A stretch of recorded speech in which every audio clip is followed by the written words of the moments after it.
அன்பானவர்களே, அன்பு வணக்கங்கள். மாதா, பிதா, குரு, தெய்வம் என்று நம்ம முன்னோர்கள் நமக்கு வரிசைப்படுத்தி இருக்கிறார்கள். முதல் தெய்வம் நம்முடைய தாயே மாதா. அதற்கப்பால் நம் வாழ்க்கைக்கு காரணமானவர் பிதா, நம்முடைய தகப்பன். அதற்கு அப்பால் வருபவர் குரு. பள்ளியிலும் கல்லூரியிலும் கற்றுக் கொடுப்பவர்கள் ஆசிரியர்கள். அவர்கள் குரு அல்ல.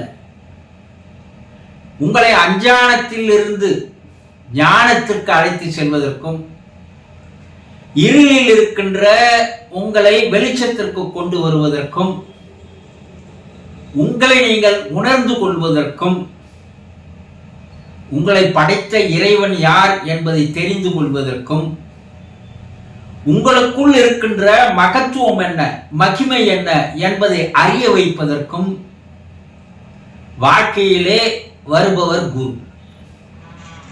அதற்கு அடுத்ததுதான் தெய்வம். மாதா காட்டுபவர்தான் பிதா. பிதா காட்டுபவர்தான் குரு. குரு காட்டுபவர்தான் தெய்வம்.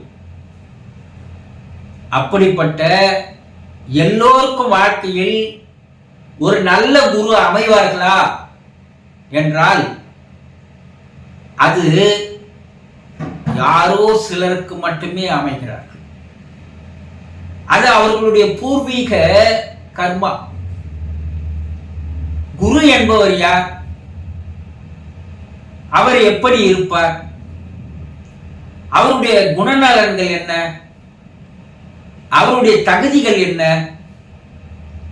யார் உண்மையான குரு? இன்று பல போலி குருமார்கள் நாட்டிலே நடமாடி வருகிறார்கள். அப்ப அந்த போலி குருமார்களை கண்டுபிடிப்பது எப்படி? அது தெரியாமல் தான் பல பேர் அந்த போலி குருமார்களிடம் போய் விட்டில் பூச்சி விளக்கில் போய் விழுந்து மடிவதை போல போலி குருமார்களிடம் போய் சிக்கி தன்னுடைய வாழ்க்கையை அழித்துக் கொள்கிறார்கள். அப்ப போலி குருமார்களை கண்டுபிடிப்பது எப்படி? உண்மையான குருமார்கள் எப்படி இருப்பார்கள்? குருவுக்கும் சீடனுக்கும் உள்ள உறவு என்ன? இதையெல்லாம் விலாவரியாக நீங்கள் தெரிந்து கொண்டால், ஒரு உண்மையான குரு உங்களுக்கு கிடைத்து விட்டால், வாழ்க்கையில் உங்களுக்கு அனைத்துமே கிடைத்ததுக்குண்டான ஒரு அம்சம் அமைந்துவிடும். ஏன்னா ஆசிரியரோ பேராசிரியர்களோ ஆன்மீகத்தை கற்றுத்தர மாட்டார்கள். வாழ்வியல் கல்வியை, வாழ்க்கை கல்வியை கற்றுத்தர மாட்டார்கள்.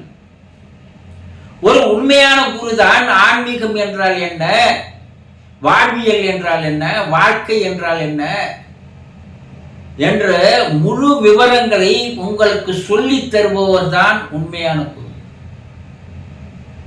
இதையெல்லாம் நீங்கள் தெரிந்து கொள்ள வேண்டியது கட்டாயம், இன்றைய காலத்தின் கட்டாயம். இதையெல்லாம் தெரிந்து கொள்வதற்காக உங்களுக்கு பல்வேறு விளக்கங்களுடன் நீங்கள் நன்றாக தெரிந்து கொள்ளும் வகையில் குருவே கீதை என்று ஒரு அற்புதமான புத்தகத்தை நான் எழுதியிருக்கிறேன். இதில் நீங்கள் படித்தே ஆக வேண்டிய புத்தகம். இதை படித்து விட்டால் வாழ்வியல் கல்வி, வாழ்க்கை கல்வி, ஆன்மீக கல்வி, தன்னை அறியும் கல்வி, தலைவனை அறியும் கல்வி எல்லாம் உங்களுக்கு ஓரளவு தெரிந்துவிடும். நான் ஆன்மீகத்தில் இருக்கிறேன்னு சொல்லலாம், ஆனா ஆன்மீகம் என்றால் என்னன்னே தெரியாம ஆன்மீகத்தில் இருப்பது தவறல்லவா? ஆன்மாவை, ஆத்மாவை, ஆண்டவனை, தெய்வத்தை, கடவுளை, இறைவனை, பரம்பொருளை, பரமசிவனை தெரிந்து கொள்வதற்குண்டான கருத்துக்கள் இப்புத்தகத்தில் உள்ளது. ஒருவருக்கு தன்னை அறியும் கல்வி கிடைப்பது மிக கடினம் என்று அவை பிராட்டி கூறுகிறார். அப்போ உங்களுக்கு தேடி வருகிற ஒரு வாய்ப்பு, ஒரு வரம். இந்த புத்தகத்தின் விலை 100 ரூபாய் தான். ஆனால் புத்தாண்டு சிறப்பு சலுகையாக நீங்கள் படித்து ஒரு விழிப்புணர்வு பெற வேண்டும் என்பதற்காக ஒரு 30 ரூபாய்க்கு இந்த புத்தகம், 7 புத்தகங்கள், இது போல அதி அற்புதமான புத்தகங்கள், 7 30 210 ரூபாய் தான். நீங்கள் தொலைபேசியில் தொடர்பு கொண்டு இந்த அரிய சந்தர்ப்பத்தை, வாய்ப்பை பயன்படுத்திக் கொள்ளுங்கள். இன்னும் 2 நாள் தான், 31ஆம் தேதியோடு இந்த சிறப்பு சலுகையானது முடிந்து விடுகிறது. ஆகவே வாங்கி பயன்பெறுங்கள். சில விஷயங்களை தெரிந்து கொள்ளுங்கள். படிக்க படிக்க எவ்வளவு வேணாலும் கற்கலாம். நாம் கற்றது கைமண் அளவு, கல்லாதது உலகளவு. ஆகவே இந்த அரிய சந்தர்ப்பத்தை, வாய்ப்பை பயன்படுத்திக் கொள்ளுங்கள். அன்பர்களே, நம் குடும்பத்தில் யாராவது இறந்து போயிருக்கலாம். அது பாட்டனாரா இருக்கலாம், பாட்டியா இருக்கலாம், தாயா இருக்கலாம், தந்தையாக இருக்கலாம், கணவனாக இருக்கலாம், மனைவியாக இருக்கலாம். யாரோ ஒருவர் இறந்து போயிருக்கலாம். அந்த இறந்தவருடைய ஆன்மா சில காலங்கள் உங்களோடு தங்கி இருந்து விட்டு ஆவி உலகம் சென்று விடுகிறது. அந்த ஆன்மா என்ன நிலையில் இருக்கும்? உங்களை விட்டு பிரிந்தது அதற்கு ஒரு சந்தோஷமாக இருக்குமா? இல்ல நீங்க தான் அவரை விட்டு பிரிஞ்சீங்க, நீங்க சந்தோஷமா இருப்பீங்களா? கிடையாது. உங்கள் குடும்பத்தோடு பல ஆண்டுகள் உங்களோடு உறவு வைத்திருந்து, உங்களுக்கு அன்பு காட்டி, பாசத்தோடு உங்களோடு நேசத்தோடு வாழ்ந்த அந்த ஆத்மாக்கள் உங்களை விட்டு திடீரென்று பிரிந்து விடுகிறது. மரணத்தை யாரும் வா என்று அழைப்பதற்கு தயாராக இல்லை. மரணத்தை எதிர்பார்த்து யாரும் காத்திருப்பதும் இல்லை. எப்போது வரும், எப்படி வரும் தெரியாது. இறைவனுடைய சூட்சும கயிறு அவன் கையில் இருக்கிறது.